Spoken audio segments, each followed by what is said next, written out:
हरियाणा में भाजपा की हैट्रिक लगने के लिए अब राष्ट्रीय स्वयंसेवक संघ यानी कि आरएसएस भी मैदान में उतर गया है। अब संघ कार्यकर्ता हरियाणा में अंदर खाते भाजपा उम्मीदवार के पक्ष में माहौल बनाने का काम करेंगे। संघ का उन सीटों पर खास फोकस रहने वाला है जहां भाजपा थोड़ी कमजोर लग रही है।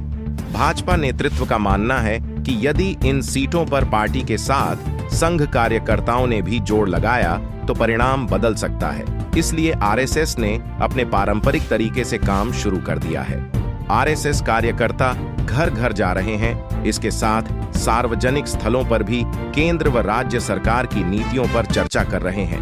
हरियाणा में मतदान के लिए अब कुछ ही दिन शेष बचे हैं। भाजपा से जुड़े एक वरिष्ठ नेता ने बताया कि अंतिम दिनों में भाजपा ने स्टार प्रचारकों के साथ पन्ना प्रमुखों की बूथ लेवल पर सक्रियता बढ़ा दी है। इसी के साथ आरएसएस भी सक्रिय हो गई है।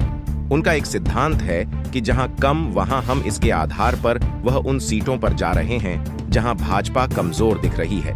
राज्य में यमुनानगर, अंबाला, पंचकुला, कुरुक्षेत्र, हिसार, सोनीपत और सिरसा जिलों में 23 से ज्यादा विधानसभा सीटें ऐसी हैं जहां कड़ा मुकाबला है।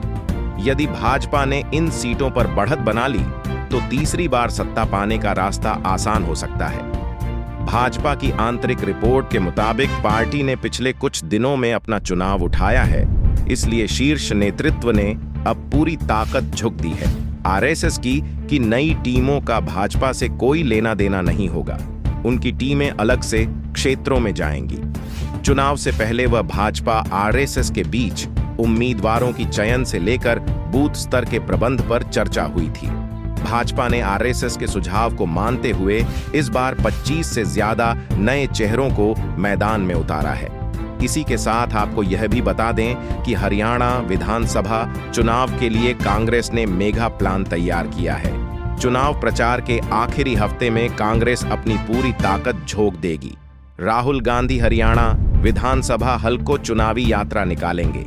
30 सितंबर से 3 अक्टूबर तक उनकी अचुनावी रथ यात्रा हरियाणा के ज्यादातर विधानसभा से होकर गुजरेगी। जिन इलाकों में राहुल गांधी की जनसभा हो चुकी है, उसके अलावा जीतने की संभावना वाली सीटों को फोकस करते हुए भी यात्रा का रूट मैप यानी कि रूट मैप तैयार किया गया है। इस यात्रा के दौरान कांग्रेस महासचिव प्रियंका गांधी भी 1 या 2 दिन में इसमें शामिल हो सकती हैं। अगले कुछ दिनों में प्रियंका गांधी अलग से भी हरियाणा में चुनावी सभा करेंगी। बता दें कि राहुल गांधी ने करनाल के असंग से अपने चुनाव प्रचार अभियान की शुरुआत की थी। गुरुवार को राहुल ने असम और हिसार में चुनावी रैलियों को संबोधित किया था। राहुल ने कहा है कि हरियाणा की सरकार ने हरियाणा को खत्म कर दिया। सरकार ने प्रदेश में रोजगार के सिस्टम को खत्म कर दिया। इसके साथ ही यहाँ के युवा खेत बेचकर अमेरिका जाने को मजबूर हो रहे हैं। यहाँ पर बेरोजगारी चरम पर है। यहाँ पर इस बार हर किसी की सरकार बनने जा रही है। अगर आप यह वीडियो सब्सक्राइब कर बेल आइकन दबाएं।